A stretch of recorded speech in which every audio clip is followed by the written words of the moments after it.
There's a great news for Indian literature as Banu Mustaq has won the International Booker Prize for the novel The Heart Lamp, which was originally written in Kannada but has been translated into English by Deepa Basti. So this is Banu Mustaq and Deepa Basti will be sharing the prize money, which is £50,000, and that will be equally shared between the two.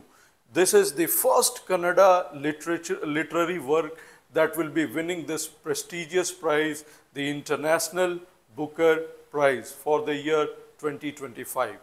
क्या difference है international Booker prize में और Booker prize में? इस बार 2025 में बानू मुश्ताक ने जो international Booker prize जीता है along with Deepa Basti for her novel the heart lamp, ये इंटरनेशनल बुकर प्राइज है। ये ऐसे नॉवेल्स को दिया जाता है जो ओरिजिनली किसी और लैंग्वेज में लिखे जाते हैं और ट्रांसलेट किए जाते हैं इंग्लिश में, but the condition is that they should be published in either UK और Ireland, whereas the Booker prize is given to novel, और उस नॉवेल में भी कंडीशन है कि वो फिक्शन होना चाहिए। नॉन फिक्शन और collection of short stories is not eligible for this.